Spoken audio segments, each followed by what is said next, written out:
Olá, amigos! Iniciamos hoje nossas 3 videoaulas sobre o romantismo no Ceará. Hoje nos concentraremos na obra de apenas 2 autores, José de Alencar e Juvenal Galeno. Vejamos agora os marcos inaugurais e finais do romantismo no Ceará. Nós temos o início em 1856, data da publicação da obra Prelúdios Poéticos, de Juvenal Galeno, e o marco final, 1886, com o surgimento do Clube Literário. Aí nós vemos a Quinzena, que era o jornal do Clube Literário. Nós iremos ver nestas 3 videoaulas os seguintes autores. Hoje, Juvenal Galeno e José de Alencar, e depois passaremos a ver os autores byronianos, quer dizer, autores do ultrarromantismo, Joaquim de Souza e Barbosa de Freitas. Passaremos depois aos poetas da abolição, Antônio Bezerra, Justiniano de Serpa e Antônio Martins. E iremos findar com os autores ligados à Academia Francesa, que é uma transição entre romantismo e realismo, e que nós já temos aí os primeiros movimentos contra a onda romântica. Então, pertenceram à Academia Francesa Rocha Lima, Tomás Pompeu, Capistrano de Abreu, Araripe Júnior e João Lopes. Esses serão, portanto, os autores que nós veremos ao longo dessas 3 videoaulas. Então, sem perder tempo, vamos logo ver os antecedentes do romantismo no Ceará. Então, antes mesmo da publicação de Prelúdios Poéticos, nós já tínhamos algumas obras que já traziam os primeiros elementos de romantismo. Uma criação em 1849 por Juvenal Galeno e Gustavo Gorgulino dos Santos, do jornal literário Sempre Viva. Lembrando que este é o primeiro jornal cearense totalmente literário. Outro acontecimento que ocorre antes da publicação de Prelúdios Poéticos é a publicação no jornal Pedro II de cartas de Brás Pitorra à sua sobrinha Inês Sensata, de Pedro Pereira. Aí nós vemos aí um dos exemplares do jornal Pedro II. Então passamos de imediato ao indianismo de José de Alencar. E a primeira pergunta que poderíamos fazer é o seguinte: como encaixar José de Alencar na literatura cearense, levando-se em conta que ele partiu ainda muito criança, né? Com 11 anos incompletos, ele parte para o Rio de Janeiro e lá fez a sua carreira literária, não é? Do início ao final. Então nós temos aqui Dolo Barreira, autor de História da Literatura Cearense, que nos afirma o seguinte, justificando a inclusão de Alencar entre os autores da literatura cearense. José de Alencar, deixando os pátrios lares em tenríssima idade, pois se transplantou aos 10 anos para o sul, aí se formou para as letras, aí viu correr toda a sua vida literária, aí escreveu e publicou todos os seus livros, do Guarani à Encarnação. Entretanto, havia nele, como observa Araripe Júnior, um constante e sincero voejar para os carnaubais da sua terra nativa, consoante o prova Iracema, em que, acentua ele, reina uma comoção tamanha que só o amor do objeto presente ou a reminiscência fortemente impregnada de saudade poderiam bem explicar. Adverte no mesmo sentido Oswaldo Eurico. Messejana é todo um traço de união entre a alvorada infantil e o pensamento distante de Alencar, quando parecia descolorir-se a rosa levada do berço. Foi este que transmitiu ao redivivo anteu da nossa prosa a força das raízes ocultas. Então, traduzindo todo esse belíssimo linguajar, né, de forma sumária, Alencar saiu daqui, mas o Ceará não saiu dele. É mais ou menos o que diz aí Dolo Barreira. Então nós temos José de Alencar, autor de projeção nacional, também como representante da literatura cearense. Então, algumas informações rápidas sobre José de Alencar, autor já bastante conhecido de todos nós, né? Então, José Martiniano de Alencar nasceu em Messejana, na época era um município, no dia 1º de maio de 1829, e faleceu no Rio de Janeiro em 12 de dezembro de 1877, portanto ainda bem moço. Além de escritor e dramaturgo, foi também advogado, jornalista e político, tornando-se ministro da Justiça do Segundo Reinado. Foi deputado. É considerado o fundador do romance de temática nacional. Em 1940, passa a viver do Rio de Janeiro acompanhando o pai, que seria senador e posteriormente governador do estado do Ceará. Em 1946, passou a cursar Direito na Faculdade de Direito de São Paulo. Em 1948, transfere-se para a Faculdade de Direito de Olinda e forma-se em 1850, já em São Paulo novamente. E fundou na época a revista Ensaios Literários, onde publicou o artigo Questões de Estilo. Em 1854, estreou como folhetinista do jornal Correio Mercantil. Em 1856, publicou o primeiro romance, 5 Minutos, e logo no ano seguinte, A Viuvinha. No mesmo ano de 57, publica o Guarani, que deu a ele o talento, a notoriedade, a consagração literária. Em 1861, elegeu-se deputado, sendo reeleito em várias legislaturas subsequentes. E aí ele começa a sofrer os primeiros sintomas da tuberculose, viaja em 1877 para a Europa, mas não obtém sucesso. Era costume viajar-se para lugares frios. Faleceu no Rio de Janeiro em dezembro de 1877, vitimado pela tuberculose. Aqui eu trouxe uma relação dos principais romances. Ele escreveu também crônicas, estudos críticos, escreveu também teatro, mas eu trouxe aqui apenas os romances, e alguns deles só. 5 Minutos, de 1856, A Viuvinha, de 1857, O Guarani, também de 57, Lucila, de 1862, O Gaúcho, A Pata da Gazela, O Tronco do Ipê, Tio, O Birajara, O Sertanejo e Senhora. Lembrando que boa parte desses romances foram escritos em folhetins, isto é, ele publicava em capítulos curtinhos nos jornais. E agora entrando propriamente no romance Iracema, que é o romance que fala mais de perto sobre o Ceará, né? Poderíamos colocar ainda o sertanejo, mas principalmente o romance Iracema é um romance extremamente identificado com o Ceará. E aí eu trago, confirmando essa cearensidade do livro, a afirmação do próprio Alencar no prólogo da primeira edição da obra. Ele diz: o livro é cearense, foi imaginado aí, na limpidez desse céu de cristalino azul, e depois vazado no coração, cheio das recordações vivazes de uma imaginação virgem.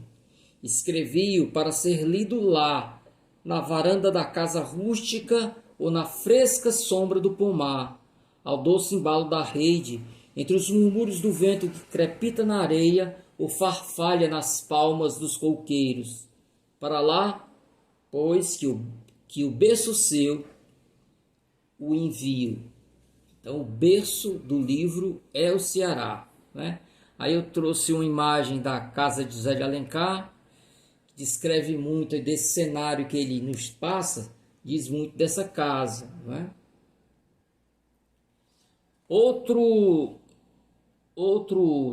Passagem da obra dele, das obras dele que tratam, né, desses bastidores de Iracema, mostrando essa ligação umbilical com a terra, é um trecho de Como e Por que Sou Romancista. Ele diz, em Olinda, para onde ele foi concluir o curso de Direito, né? Em Olinda, onde estudava meu terceiro ano, e na velha biblioteca do convento de São Bento, ali os cronistas da era colonial, desenhavam-se a cada instante, na tela das reminiscências, as paisagens do meu pátrio Ceará.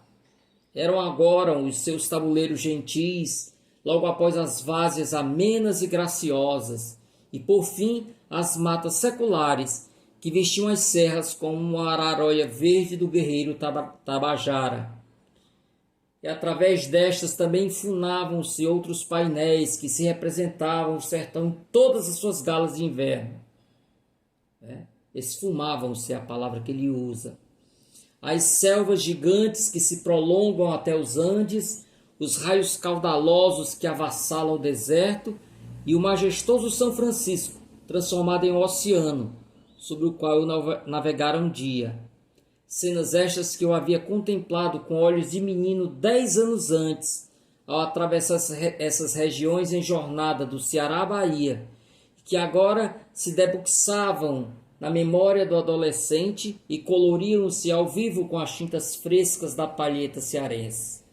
Uma coisa vaga e indecisa, que devia parecer-se com o primeiro broto do Guarani ou de Iracema, flutuava-me na fantasia. Aspectos gerais da obra Iracema, né? Como sabemos, ela faz parte de uma trilogia indianista formada pelo Guarani, a obra Iracema e a obra Ubirajara. Sobre o título da obra, Alencar tentou explicar que Iracema era um termo originário da língua tupi que significava lábios de mel.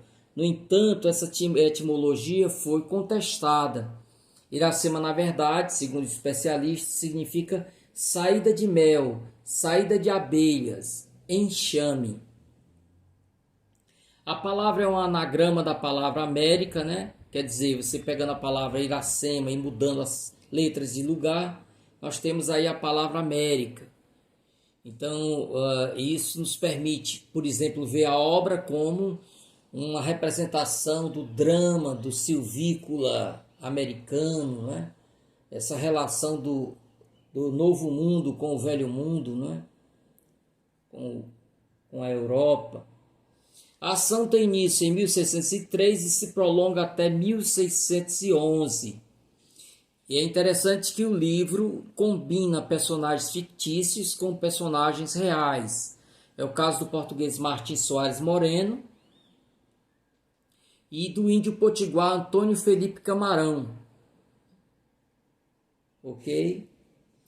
Para José de Alencar, como explica o subtítulo da obra, Iracema é uma lenda do Ceará, uma lenda que ele mesmo criou. A obra tem sido descrita como um poema em prosa, um romance poemático, um romance histórico indianista, uma narrativa épico-lírica ou uma mitopoética. Então, nós temos aí essa discussão sobre em que gênero se enquadra Iracema. Em Iracema, né, nós temos essas duas personagens, Iracema e Martim, e eles simbolizam o encontro entre natureza, que é a Índia, e a civilização, que é o português. Nesse sentido, Moacir é fruto desse encontro, não é? No entanto, esse encontro também tem o seu lado triste. Iracema morre. E aí nós poderíamos perguntar, a morte de Iracema representaria a perda da inocência edênica, né? O homem que perde o Éden, né, no sentido bíblico, ou então a morte do bom selvagem, no sentido de Jean-Jacques Rousseau, né? Então, Iracema nasce boa porque é totalmente integrada na natureza. Esse contato com a civilização a levará à perda da inocência, representada pela morte. Então nós temos aí um trecho que eu trouxe, apenas um trecho que eu trouxe da obra, para fazer alguns comentários muito breves aí.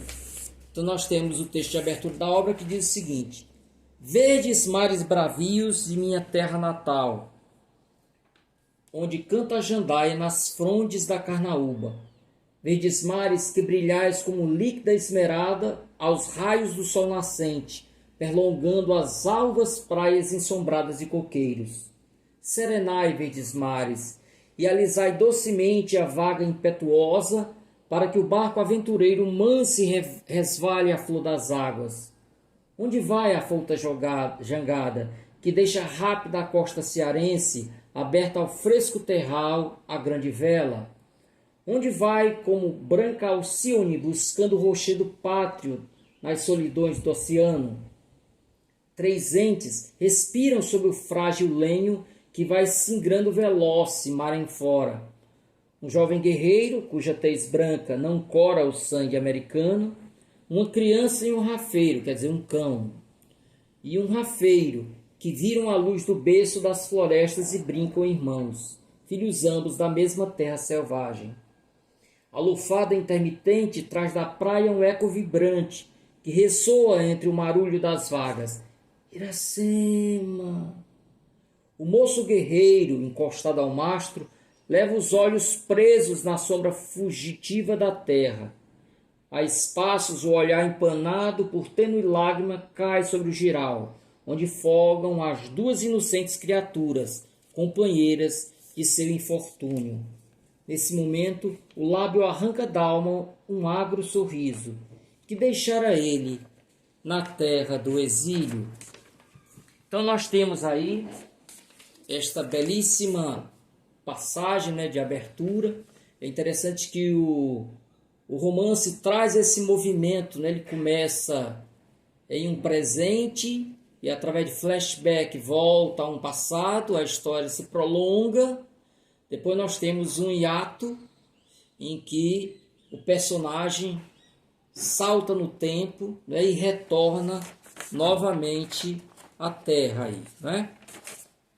Então, gente, a primeira questão aí que me chama a atenção é a ligação afetiva do eu lírico, da pessoa, do narrador no caso, não é um poema, desculpe-me aí a falha, mas é porque é um poema em prosa, não é? Ou uma prosa poemática. Então, na verdade, o narrador mostra a sua ligação com a terra, né? Se identifica com a terra. Os verdes mares bravios são da minha terra natal, né? Então, é um cearense contando uma lenda cearense, né? Outra questão que me chama a atenção são os elementos locais que vão aparecer no texto. Então nós temos a jandaia, a carnaúba, o coqueiro, mais à frente a jangada, nós temos o jiral. Então esses elementos aí vão trazer o Ceará, né? Vão ser os elementos representativos da cearensidade do texto. Nós temos ainda o terral, né, que é o vento que sopra da terra, que empurra. Depois, mais à frente, ocorrerão várias citações a locais do Ceará, não é? Vários, por exemplo, vai citar Bajara, vai citar Messejana, né, a lagoa onde ela se banhava, e hoje há uma estátua, inclusive para marcar, né? E outros elementos, outras locais, né? Outras paisagens do Ceará. O elemento romântico comparece no texto, né? Nós temos aí a nostalgia, ele, quando o vento traz o nome de Iracema, né, a toda essa nostalgia dos momentos felizes passados ao lado da amada, há também a questão do exílio, né? Tão lembrada lá na Canção do Exílio do Gonçalves Dias. E nós temos aí a natureza ligada à dor do eu lírico, não é?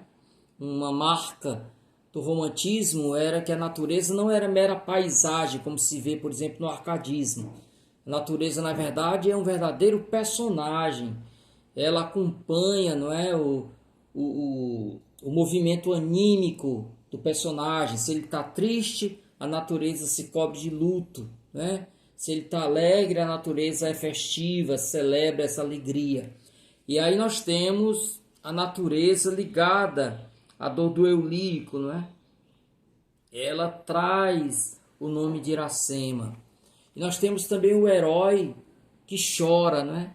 Nós temos o herói, o guerreiro, mas ao mesmo tempo temos a lágrima. É um breve comentário, mas mostra um pouco de como esse indianismo, né, de Alencar está muito ligada aos elementos do romantismo, né? Então você tem, por exemplo, em obras como o Guarani, essa mesma celebração da fauna, da flora, e nós temos esse índio idealizado, né? Esse índio idealizado, ok? Então nós passaremos agora para a segunda parte desta nossa videoaula.